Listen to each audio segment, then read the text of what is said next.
Okay, let's move to the Service tab.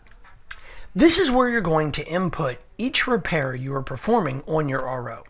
Click on New Service Job, and the repair form will open. EverLogic gives each repair its own number to help you track the progress of your RO. Just below the repair number, you see labor code. These are rates for jobs you perform all the time with a specific hourly rate or a flat rate where the time doesn't matter. You can build these yourself, or you can purchase industry standard rates from companies like Spader. They will give you a digital file that we can load into EverLogic for you.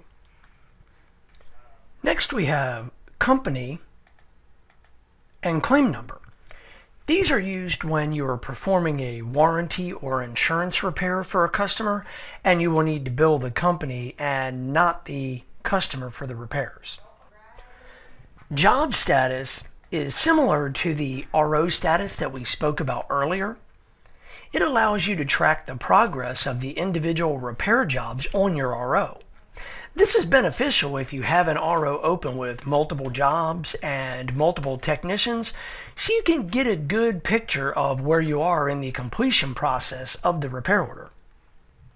Class on the individual repair has the same relationship and purpose to RO class as job status does to RO status.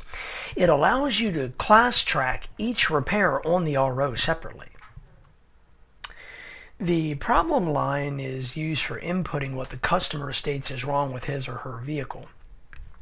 Many dealers will type in the problem, then they will print a technician worksheet and give the sheet to the assigned technician for evaluation. The technician will write down the cause and solution on his sheet and give it back to the service writer so he or she can enter the cause and solution into EverLogic. For example, customer states the taillights are out. Technician worksheets printed. Technician does the evaluation. He manually writes in what's wrong, gives this sheet back to the service writer. The service writer writes in the cause. Wiring harness is torn. Writes in the suggested solution from the technician. Replace the wiring harness. And then the customer can be told what work needs to be done. Some dealers use a more word-of-mouth method where the service writer and technician communicate verbally, and then the service writer enters the problem, cause, and solution later. Each of these 3 lines can hold up to 1,000 characters, so you have plenty of space to be as detailed as necessary.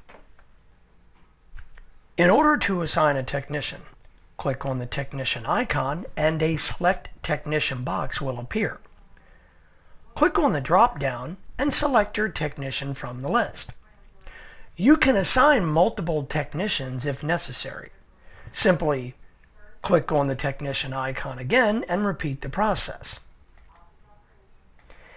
If you realize you've assigned a technician in error, simply highlight the technician you wish to remove, right-click, and remove the item.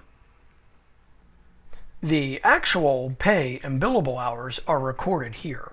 If your actual pay and billable hours are the same, you can enter the time in the actual hours box and tab over. EverLogic will auto-populate the next 2 boxes for you. For example, you have a job that had an actual 2.5 hours.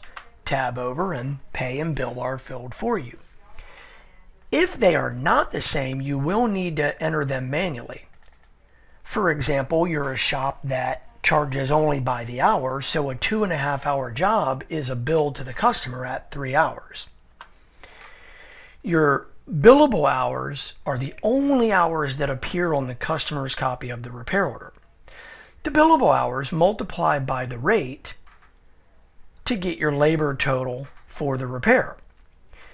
The price on each repair is then added together to calculate the labor total on the General Information and Cash Out tab, as you see here. When the technician has finished this repair, you must mark the repair complete. To do so, check the complete box and then enter the completion date. If it is today's date, simply double-click and EverLogic will populate the date for you. If it is not today's date, select the appropriate date from the drop-down box.